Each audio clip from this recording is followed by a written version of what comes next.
Olá, vamos dar início agora à nossa sétima aula da disciplina de doutrinas aqui na nossa EBED da PIB Floripa. A gente está tendo uma abordagem um pouco diferente do que a PIB sempre teve em relação ao estudo das doutrinas. A gente está estudando doutrinas, mas nessas primeiras aulas a gente está entendendo o porquê estudá-las, como elas são importantes nessa dinâmica entre eu buscar conhecimento da palavra e como esse conhecimento da palavra se torna vida, se torna, traz frutos para a gente. A gente vai falar bastante, a gente falou de alguns frutos que estudar a doutrina traz e produz e é necessidade, e hoje a gente vai dar a sequência em cima disso. Então, vou reduzir o tamanho da minha tela para você me acompanhar e a gente dá início à nossa aula.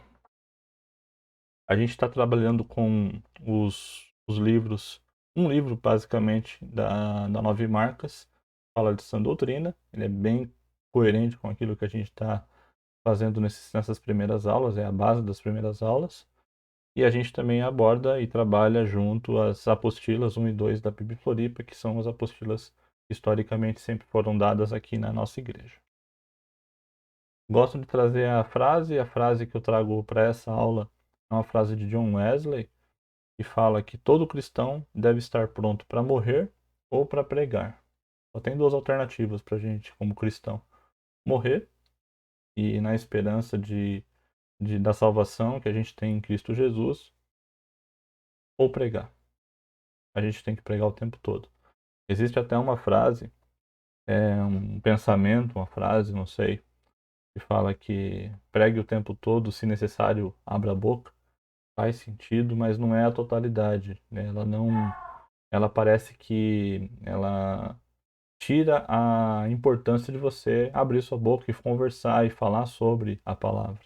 E tem sentido falar, mostrar da sua vida? Pior que falar da palavra é não vivê-la.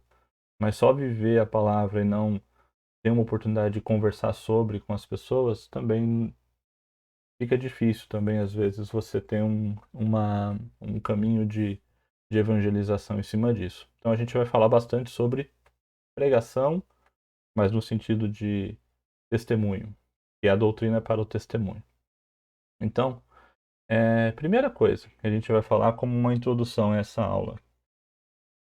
Vamos imaginar que a gente está numa situação extremamente triste no Brasil. O país inteiro está vivendo uma crise social tamanha e todos somos igualmente pobres. Todos estamos com problemas de fome, passando fome.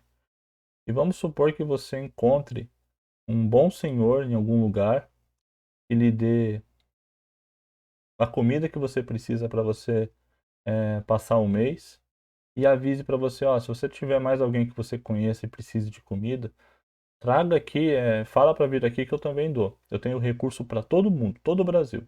Só que você tem que pedir para eles virem aqui buscar. Então, o que você vai fazer numa situação dessa? Pegar a comida para você e provavelmente conversar em onde você passar, onde você estiver, que você vê uma pessoa passando fome, você só vai ali e tem um senhor ali que está ofertando, está dando alimentos, está dando uma cesta básica, e essa cesta básica, ele está dando uma por família, uma por pessoa. Vai lá. Então, assim, quando a gente vê uma situação de estudar o evangelho, estudar a palavra, muitos têm na cabeça uma ideia de, eu consegui o alimento suficiente para minha vida e tá bom, é para mim.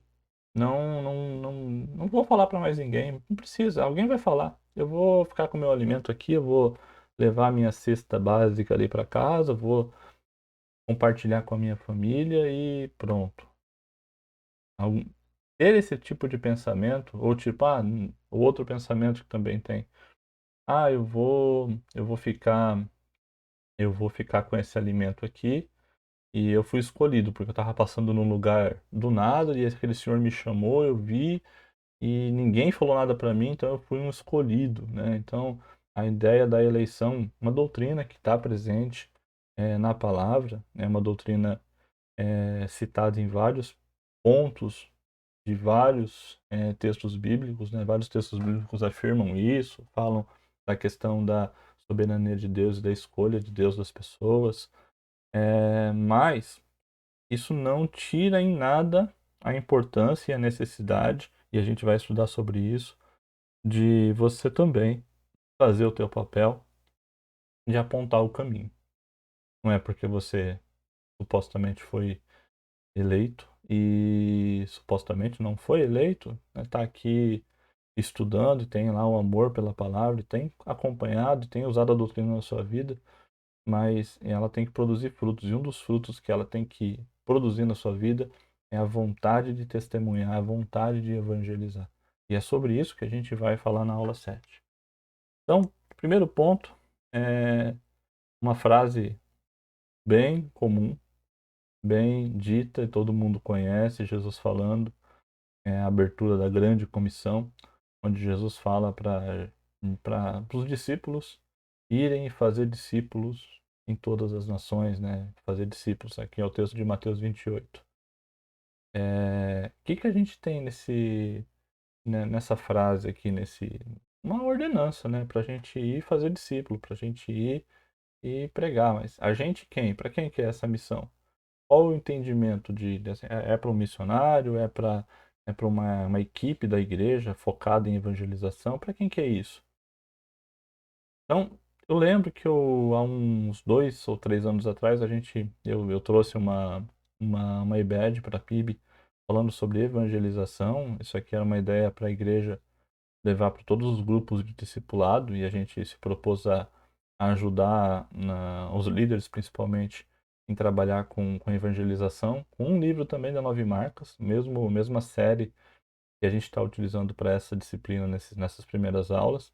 E nesse livro das Nove Marcas, falando sobre evangelização, já batia logo um confronto de cara assim com o jeito de evangelização que estava presente na igreja, e o jeito de evangelização que é a proposta que o autor traz nesse livro, que é uma evangelização não como uma campanha, uma promoção, mas como um estilo de vida minha, sua, da igreja.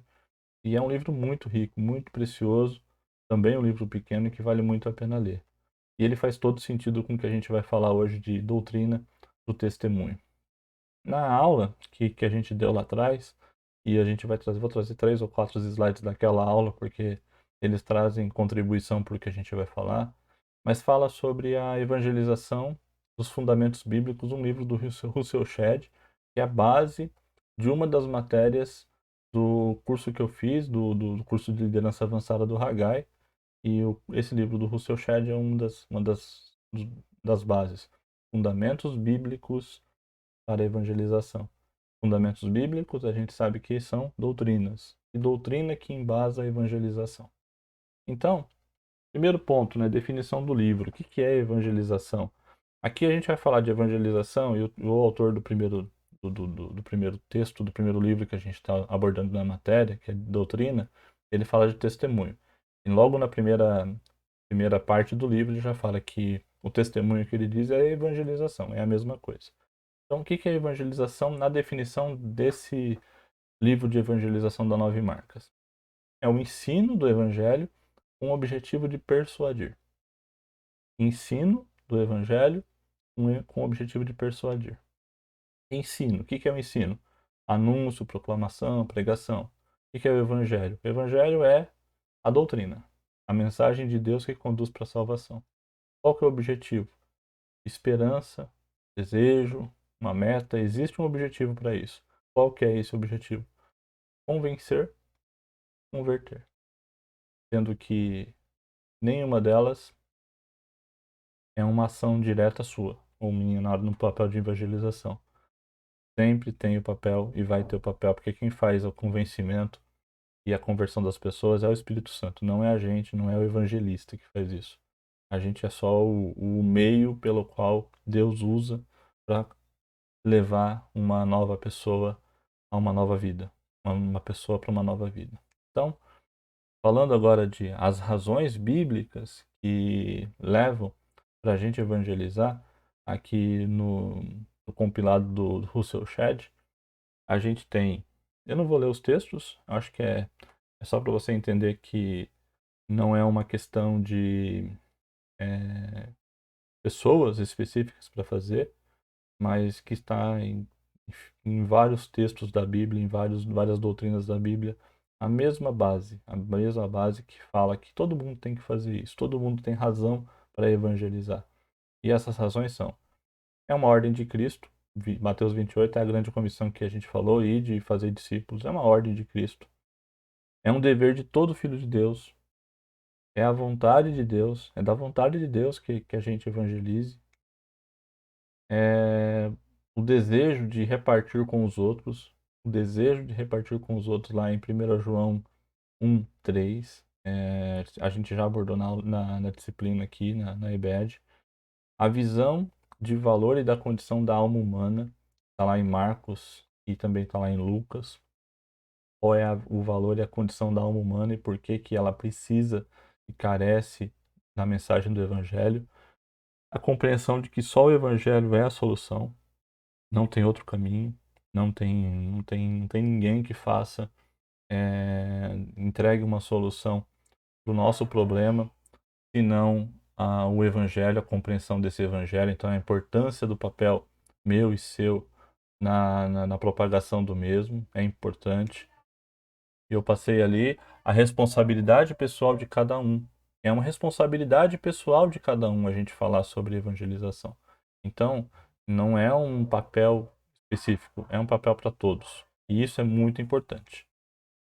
Outros pontos aqui que o Russell Shedd traz no livro é uma razão estatística mundial. Olha, uma citação apenas.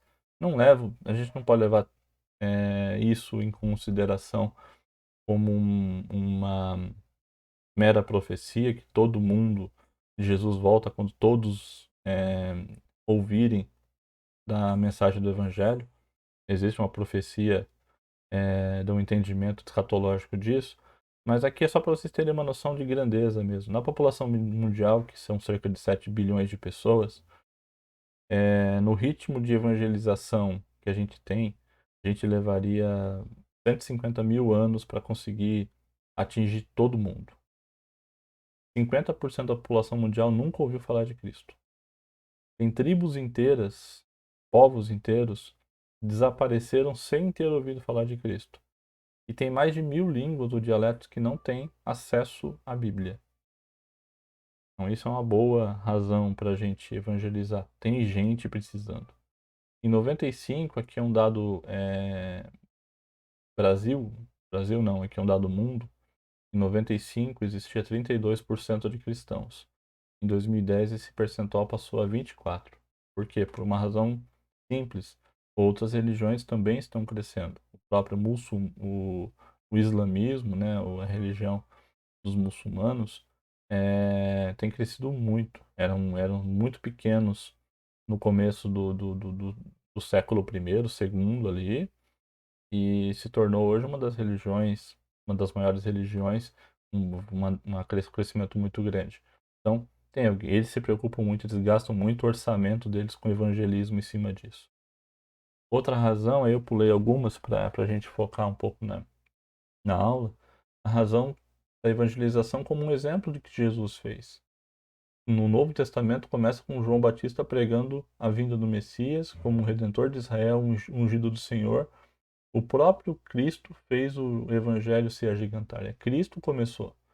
O Espírito do Senhor está sobre mim, pois me ungiu para evangelizar os pobres, enviou-me para curar os quebrantados de coração, pregar a liberdade aos cativos, restauração da vista aos cegos e a pôr em liberdade os oprimidos e a anunciar o ano aceitável do Senhor. E lá, citado por Marcos, depois que João foi entregue à prisão, veio Jesus Cristo a Galiléia pregando o evangelho do reino de Deus e dizendo: o tempo está cumprido, o reino de Deus está próximo, arrependei-vos e crede no evangelho. Então, aqui é uma visão direta de Cristo fazendo a pregação do evangelho. E os primeiros cristãos faziam da mesma forma, né? Os discípulos de Jesus, ele os convocou e os designou para estarem com eles e enviá-los a pregar, fazer discípulos. Pregaram por quase 3 anos após a ressurreição e a descida do Espírito Santo em Pentecoste.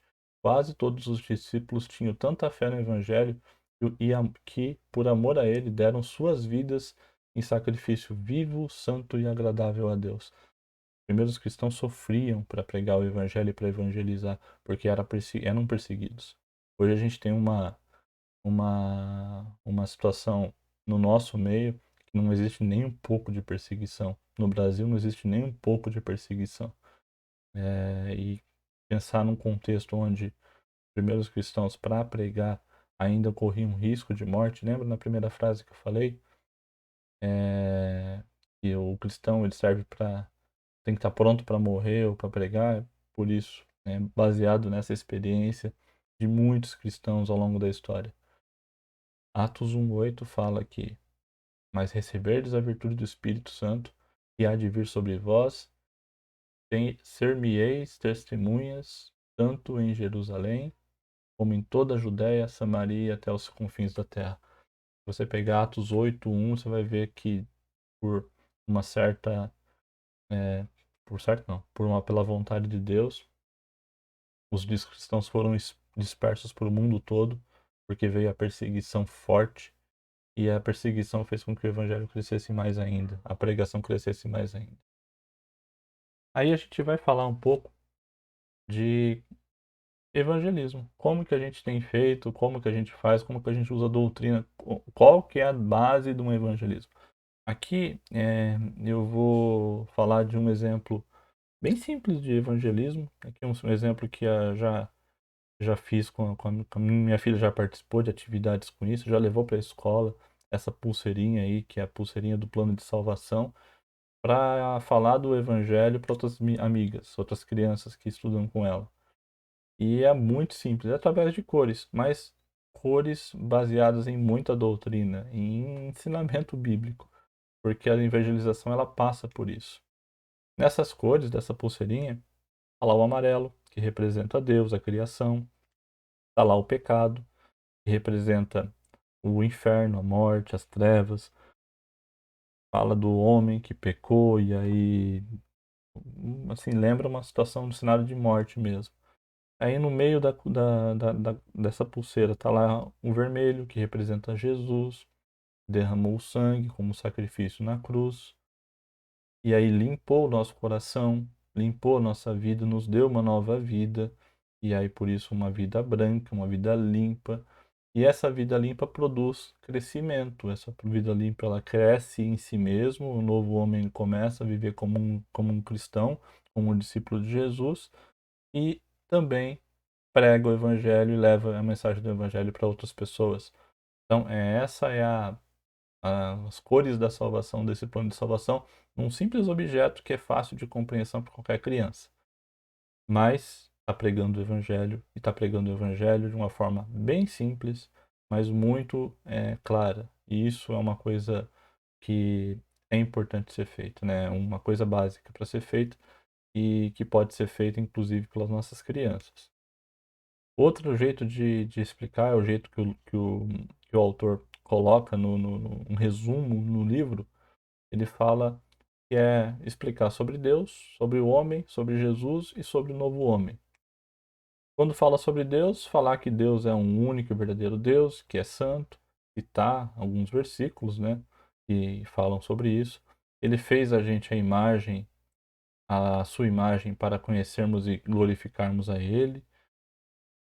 Está lá em Gênesis.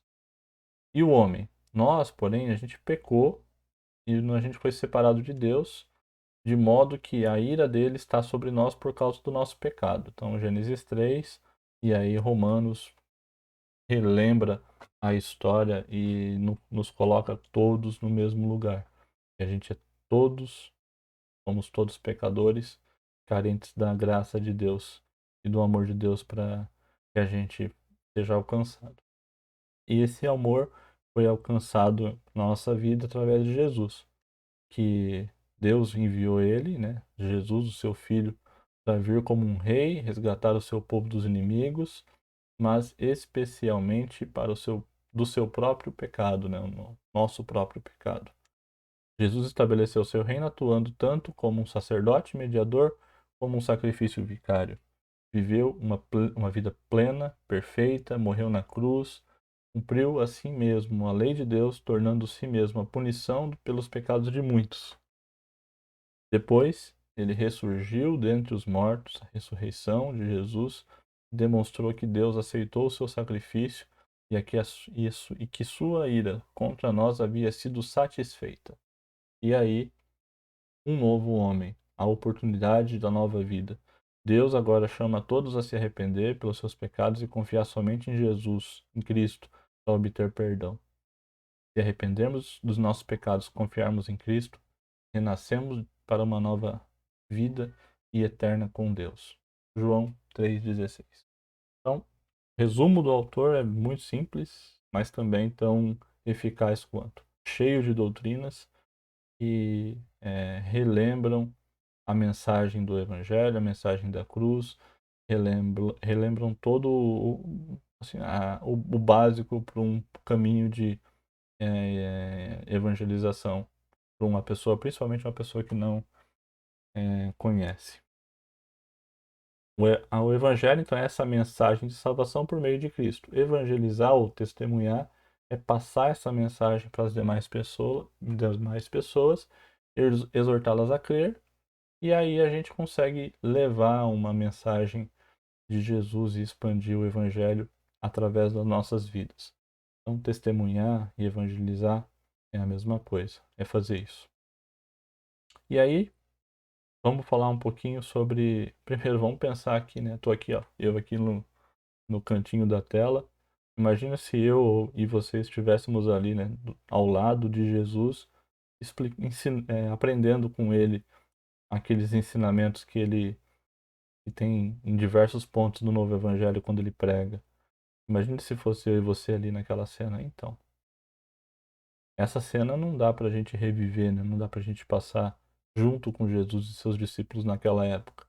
Mas quando uma pessoa está dispondo a explicar, a ensinar a palavra, pensa que essa pessoa pode ser a voz de Jesus explicando também da mesma forma. Um discípulo de Jesus que explica. É, então a gente tem que se colocar nessa roda e às vezes a gente é quem está falando. Pensa você ser usado como Jesus, discípulo dele, para pregar para outras pessoas. Isso é uma grande bênção na vida de qualquer um. E é possível.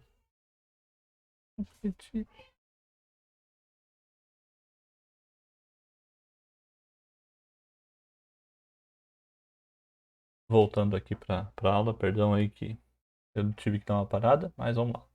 O Evangelho, então, doutrina para o Evangelho, então o Evangelho é doutrina. O Evangelho, o conhecimento do Evangelho é doutrina.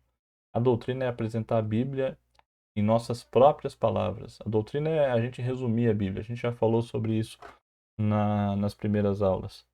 Como cristãos, a gente tem que saber transportar uma conversa do dia a dia a verdade sobre quem Jesus é, quem a gente é, o que Jesus fez para nos salvar e qual reação ele chama-nos a ter para que a gente tenha uma vida como ele, uma vida de discípulo. Se a gente abolir a doutrina ou abolir o evangelho, acabou a evangelização. Então, tem que ter. E isso aí é uma coisa que a gente tem que, juntos, a gente juntos tem que buscar conhecer mais da palavra, da doutrina, porque isso vai facilitar o nosso trabalho de explicar para outras pessoas. Isso aí vai trazer riqueza para nós mesmos. Estudar a palavra não é só para a gente, é para outras pessoas também. Então, avançando aqui. Então, hoje a gente tem testemunho para vários tipos de pessoas, né? A gente tem tipos diferentes de pessoas, né? Se chegar numa pessoa e perguntar se acredita em Deus, tem gente que vai falar assim, ah, acredito em Deus, mas só que Deus. Porque Deus é uma figura compreendida por várias religiões. É uma figura que cada um tem um jeito de acreditar, um jeito de ver Deus.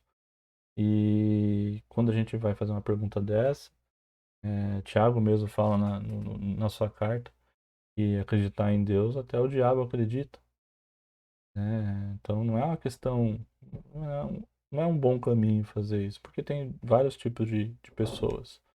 Tem pessoas que são já cristãos e crescem conforme o avanço do estudo da palavra, então é um cristão que se converte, se torna uma nova criatura e cresce, e tem aquele cristão que só pega para si e não faz mais nada.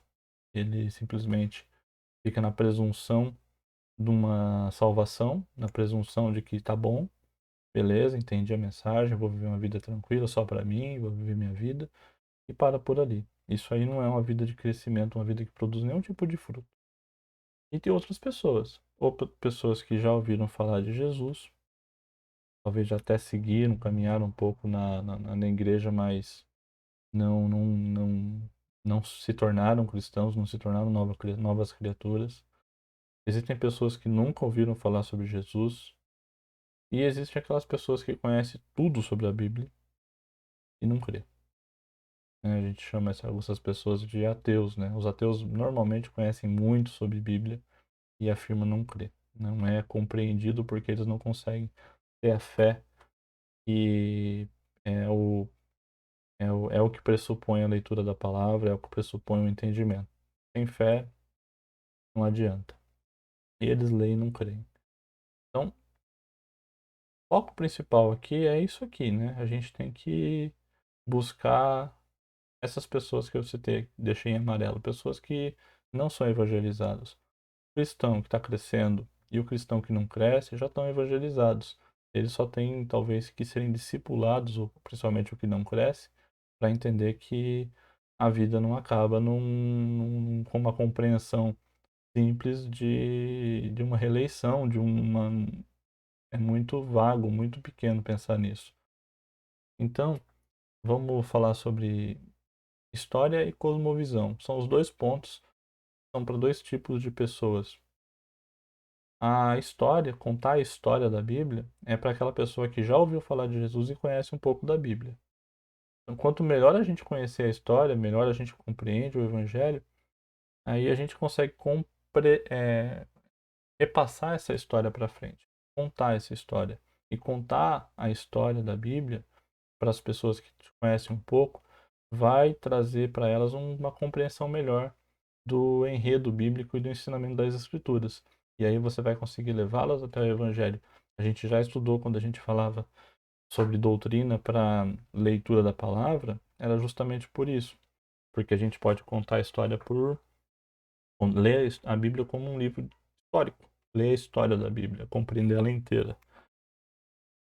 E Paulo fez isso para os judeus. Aí que o autor dá dois exemplos de Paulo no livro de Atos, para pessoas que conhecem a palavra e outros para pessoas que não conhecem a palavra. E a gente vai falar sobre essas dois tipos de pessoas.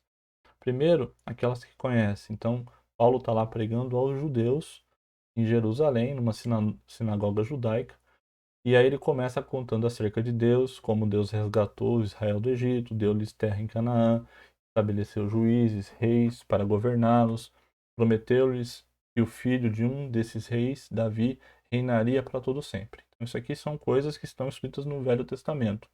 Os judeus sabem disso, sabiam disso. E depois ele declarou, em Atos 13, 23, da descendência desse homem Deus trouxe a Israel um Salvador, Jesus, como havia prometido. Então aqui Paulo falou assim, a profecia se cumpriu em Jesus. Então aqui ele já começou a falar sobre Jesus, começou a pregar por uma coisa que os judeus conheciam.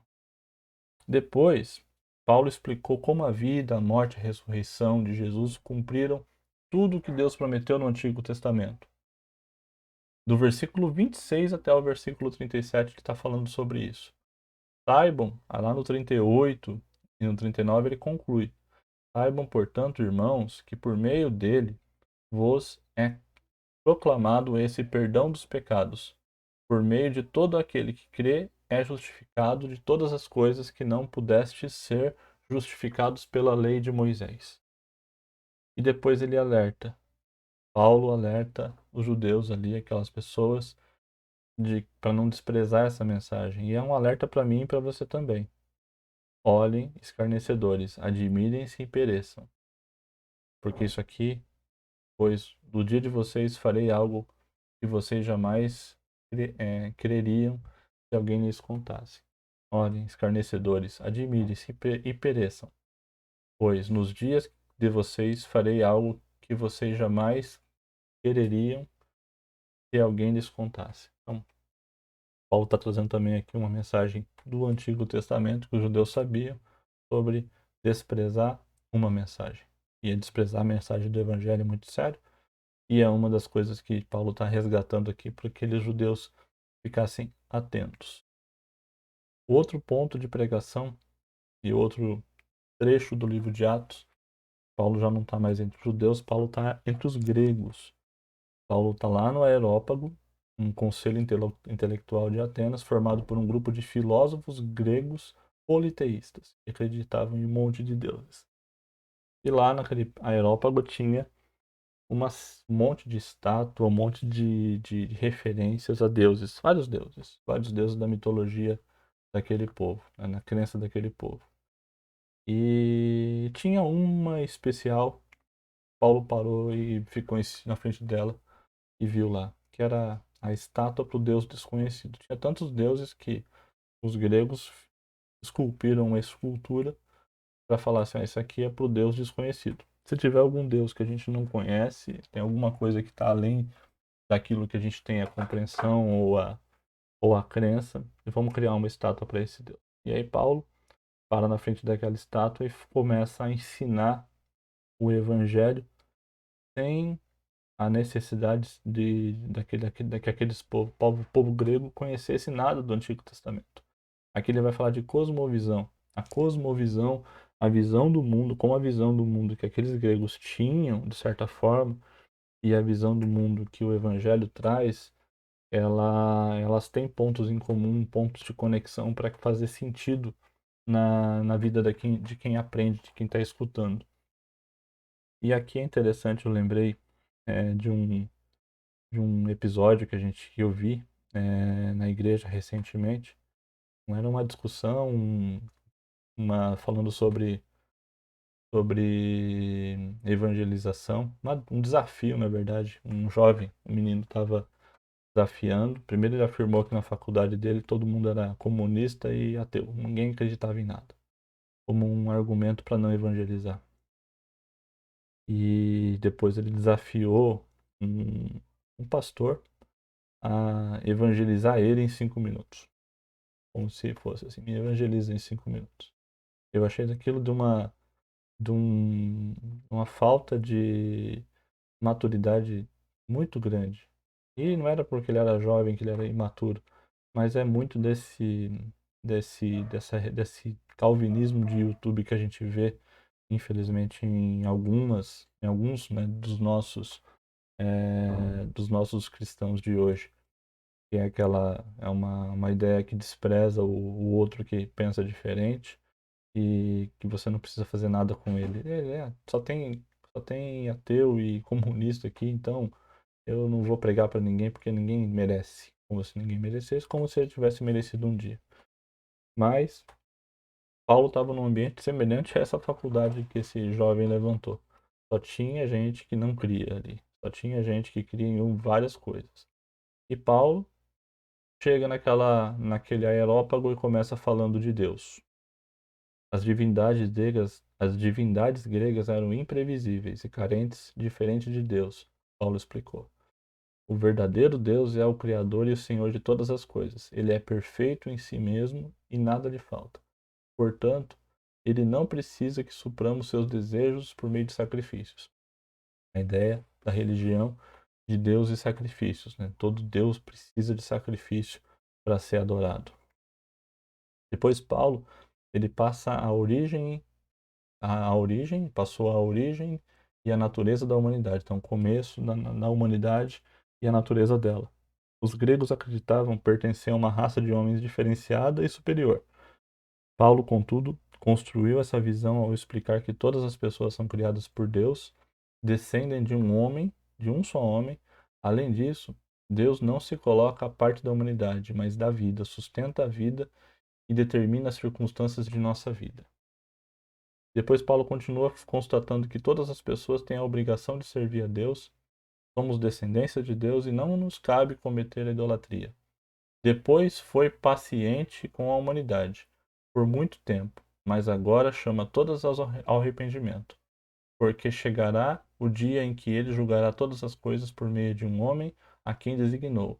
E isso ele garantiu a todos ao ressuscitá-lo dentre os mortos. Aí, pum, acabou o discurso de Paulo. Quando eles ouviram sobre ressurreição de mortos, né, alguns deles zombaram e outros disseram: a esse respeito nós o ouviremos outra vez. Para por aí. Com isso, Paulo retirou-se do meio deles. Mas alguns homens juntaram-se a ele e creram. Entre eles estava Dionísio, membro do Areópago. Então, um membro do Areópago, um filósofo ali que estava naquele meio daqueles homens, seguiu Paulo. Uma mulher chamada Damares e outros com eles.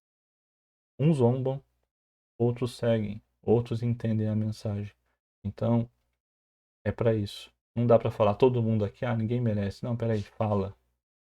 Você pode ser zombado, mas alguém vai escutar. E aqui Paulo sabia disso, por isso que ele foi lá naquele Areópago e falou de Jesus. De uma maneira geral, o que Paulo usou nessas doutrinas? Que doutrina que ele usou nesse momento no Areópago? A criação do homem, a especial do homem por Deus e a unidade da raça humana, o domínio providencial de Deus sobre toda a história, sobre cada vida humana, a responsabilidade do homem em servir corretamente a Deus, a necessidade de pessoas se arrependerem para receber a misericórdia de Deus, falou da ressurreição de Jesus, o juízo final de Deus sobre outras pessoas e sobre o senhorio de Jesus. Tudo isso naquele versículo 31 que interrompeu o discurso.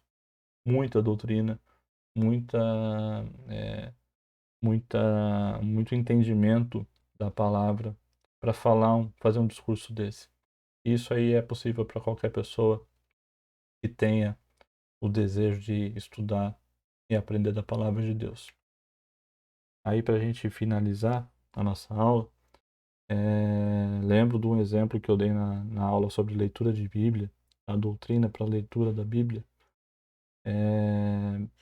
Eu dei o exemplo do Oscar, né, o maior pontuador da história do basquete mundial, que falava que fazia dezenas de arremessos, centenas de arremessos até conseguir terminar os treinos. E aí o pessoal que batizava e falou que ele era o mão santa, aí ele falava que não existe mão santa. Tem muito treinamento. Então, quando a gente está pensando, aqui a gente estava falando na época da aula, estava falando a gente estudar a palavra para nós compreendermos melhor ela e aproveitar melhor o que ela tem para a nossa vida. Nessa aula de hoje é o mesmo conceito. Você aproveita tanto para a sua vida que você reparte ela para a vida das outras pessoas. Então, quando você tem a compreensão, praticando a leitura, praticando a oração, entendendo, fazendo as relações, e a gente volta às aulas aqui, pega as aulas anteriores sobre a leitura, saber como você lê a Bíblia com história, saber como história, saber como você lê a livro dentro dessa centralização de Jesus Cristo, para você entender também. Então, é importante. E isso aí vai fazer com que você tenha mais conhecimento. E o conhecimento que você tem, você deve repartir com as outras pessoas. Quanto mais conhecimento você tiver, para que você for repartir, as coisas vão acontecer, você vai conseguir falar e lembrar das coisas para conseguir levar a pessoa à compreensão. Você não faz isso sozinho. É Deus que tá te usando junto. Mas deixe ser usado por Ele. Abre a sua boca para falar. Porque essa sã doutrina, ela motiva, ela liberta, ela encoraja, ela renova, ela fortalece o nosso testemunho, ela faz tudo isso. Ela motiva a gente para fazer, ela nos liberta, ela nos tira a vergonha, ela nos encoraja para a gente fazer isso. E ela vai renovando a gente vai entendendo. Quanto mais a gente ensina, mais a gente aprende. E a gente vai se fortalecendo no nosso testemunho junto com isso. E além disso, os frutos da sã doutrina que a gente falou até agora, eles vão adornando e fortalecendo o nosso próprio testemunho. A gente já falou sobre eles, sobre a santidade. Pedro nos exorta a ser santo de manter uma conduta respeitável entre os não cristãos, para que ao verem nossas boas obras glorifiquem a Deus no dia da visitação. A nossa santidade testifica o poder do Evangelho e faz com que as pessoas glorifiquem a Deus. Então é aquele, aqui é para aquela frase, pregue o tempo todo, se necessário, abre a boca. Então aqui é quando você não abre a boca, testemunha da sua vida e faça santo, seja santo. A santidade, a doutrina que ensina a ter santidade, como a gente já falou na aula passada, na aula retrasada. Falar sobre amor, então a doutrina que nos embasa o amor, outro fruto, Deus ordenou, assim como vos amei, e também vos amei uns aos outros. Pois, por isso, todos saberão que sois meus discípulos, se tiverem amor um pelos outros. Nosso amor, o amor pelos nossos irmãos na fé, demonstra o amor de Cristo para o mundo. Ele mostra ao mundo um amor que só é possível por meio de Cristo, e assim enaltece o Evangelho. Outro fruto, a unidade. Jesus orou pelos seus discípulos, nos quais estamos incluídos. Eu não rogo somente por estes, mas também por aqueles que hão de crer em mim por meio das palavras deles, para que todos sejam um, assim como tu, Pai, estás em mim e eu em ti. Eles também estejam em nós, para que o mundo creia que tu me enviaste. A nossa unidade a unidade das nossas igrejas apresenta uma imagem do evangelho ao mundo sempre atento. Nossa unidade mostra ao mundo que Jesus de fato veio de Deus e isso implicitamente convida o mundo a confiar nele. Então, unidade, outro fruto importante. O último da última aula falando sobre adoração. A adoração das nossas igrejas também possui um poder evangelístico. Ao falar sobre a proclamação coletiva da palavra, todos os membros da igreja, Paulo diz: Mas, se todos profetizarem e algum incrédulo ou alguém de fora entrar, será convencido e chamado por todos a prestar contas. Os segredos do seu coração se revelarão e assim, prostrando-se com o rosto em terra, adorará a Deus, declarando que Deus está realmente no meio de nós. Pensa numa cena dessa. Todo mundo, a igreja, em unidade, fazendo uma adoração coletiva, chega um, vê aquilo tudo e faz, derrama, se convence daquilo. E isso é possível. Paulo escreveu, Paulo viu isso com os olhos dele. A gente pode ver também isso com os nossos olhos, num exemplo de adoração coletiva.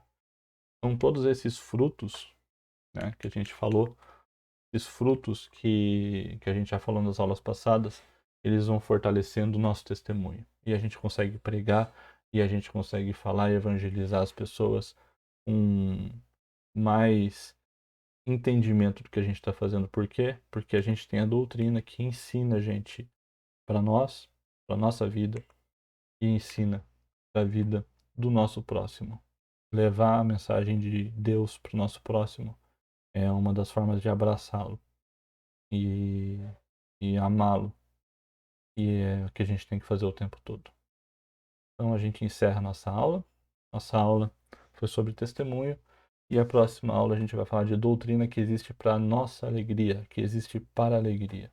A alegria de entender e compreender onde é que está a alegria na doutrina da palavra. Então a gente vai encerrar a aula de hoje e eu aguardo você na próxima. Muito obrigado pela companhia.